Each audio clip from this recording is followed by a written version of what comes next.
प्रकार की राशि है, तुमको बताइए। अब तुमने देखा होगा चरता कौन है? गांव में एक शब्द प्रयोग करते हो चरना। चरने का मतलब क्या होता है? कौन चरता है? किसी को चरते हुए देखे हो? कौन चरता है? हाँ, गाय भैंस बकरी। तो जब चरती है तो उसका कोई स्थान निश्चित होता है कि कहाँ पर रहेगी? अभी एक खेत में चली, दूसरे दरबार कहाँ चल जाएगी? वो खेत में चल जाए, दूर दूर चल जाए, उसका मान निश्चित नहीं है। तो उसको कहेंगे चर राशि। जैसे हमने यहाँ पे लिखा x। x क्या है? चर राशि है। किसी लड़के से पूछे कि x क्या होता है तो वो बताएगा क्या चीज है? चर राशि। क्योंकि इसका मान निश्चित नहीं है। किसी से कहेगा x का मान सर दिया 5 लिए हैं, कोई कहेगा 4 लिए हैं, कोई कहेगा 3 लिए हैं, कोई निश्चित मान नहीं बताएगा। y लिखेंगे तो भी मान निश्चित नहीं बताएगा, z लिखेंगे तो भी मान निश्चित नहीं बताएगा, हम a लिखेंगे तो भी मान निश्चित नहीं है, b मान लिखेंगे तो क्या होगा? निश्चित होगा ना, और c लिखे तो भी नहीं है। तो ये तीनों चारों सब चारी जितने भी ABCD के वर्ड हैं वो सब के सब A से Z तक चर राशियां हैं। अब अचर राशि में अंकगणित संख्याएं हमने 1 लिखा। हर लड़का इसको क्या कोई 2 पढ़ेगा? सब लोग इसको 1 पढ़ेंगे। हमने यहाँ लिखा 208। सब लोग इसको क्या पढ़ेंगे? 208। कोई लड़का इसको 205 पढ़ देगा? नहीं। पढ़ेगा तो गलत हो जाएगा। लेकिन x को 205 में पढ़ सकता था, क्योंकि x में मान निश्चित नहीं है। नहीं मान निश्चित है ना? तो ये कौन सी राशि कहलाएगी? चर राशि। चर राशियां वे होती हैं जिनके मान निश्चित नहीं होते हैं, और अचर राशि वे होती हैं जिनके मान क्या होते हैं? निश्चित होते हैं। जैसे हमने लिखा 306, ये कौन सी राशि है? अचर राशि। कौन सी राशि है? अचर के नीचे लिख रहे हैं ना 872, ये कौन सी राशि है? अचर राशि है। बात समझ में आ गई? सर्व समीकरण क्या होती है? वे समीकरण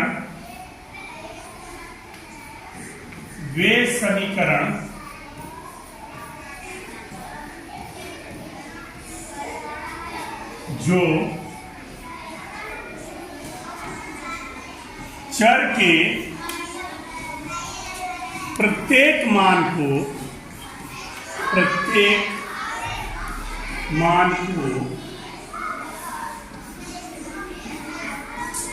संतुष्ट करते हैं,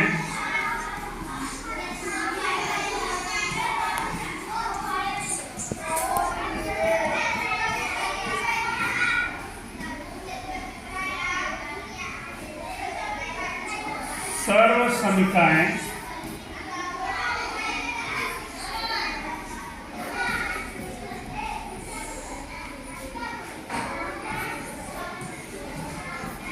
कहलाते हैं, उनको सर्व समीकरण कहते हैं। अब जैसे कैसे एक हम समीकरण, तो तुम्हारे पहली सर्व समीकरण है वह ये है आइडेंटिटी कि तुमने लिखा a + b का होल स्क्वायर बराबर क्या होगा? a² + b²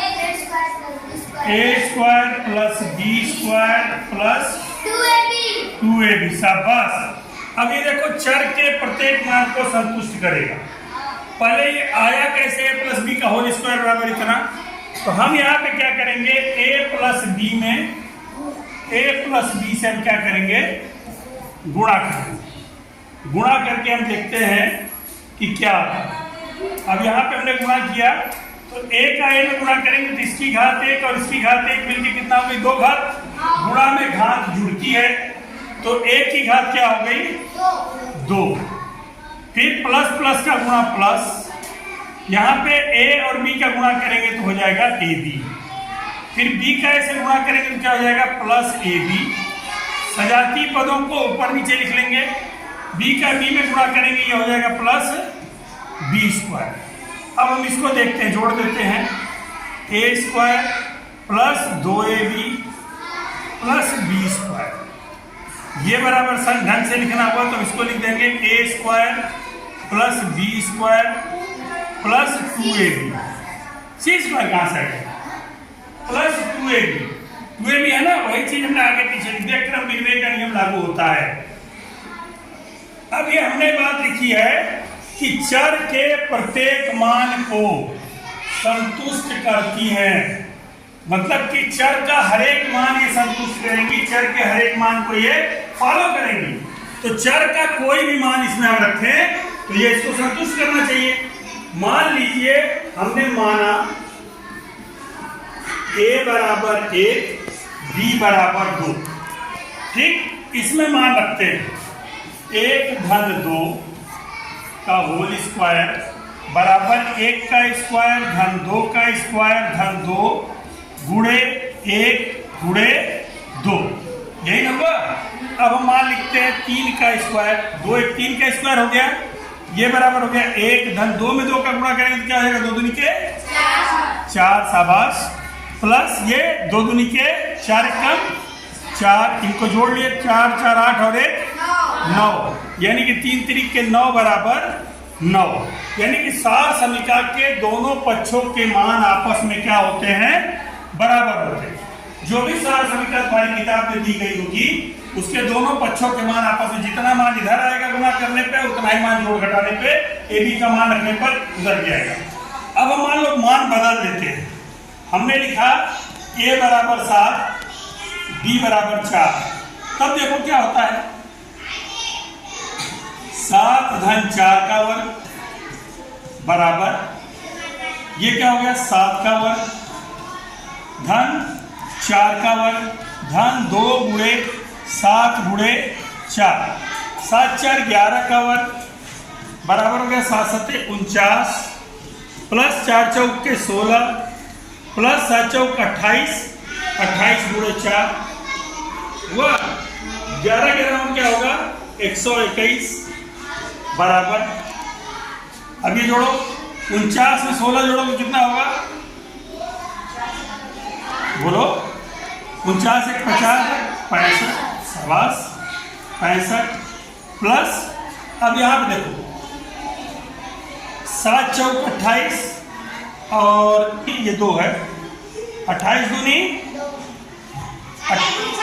हाँ 56, 65 में 56 जोड़ दोगे कितना आएगा 121, 121 65 में यहाँ गुणे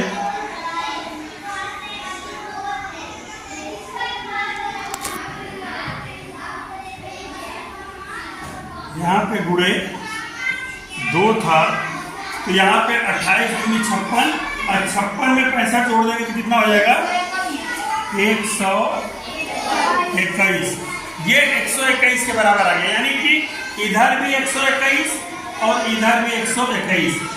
अभी तो a का मान हमने 1 रखा था और यहाँ 7 रख दिया, a का मान 2 रखा, b का मान 2 रखा था, b का मान 4 रख दिया।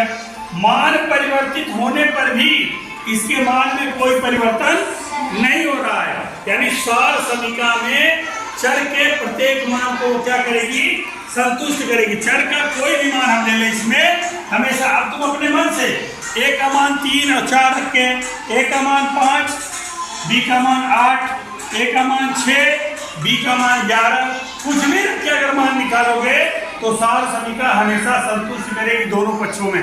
समीकरण और सार समीका में मेन अंतर यही होता है कि समीकरण चर के एक मान को संतुष्ट करता है, लेकिन हम लोग पढ़ रहे हैं सार समीका, तो सार समीका क्या करेगी, चर के प्रत्येक मान को संतुष्ट करेगी।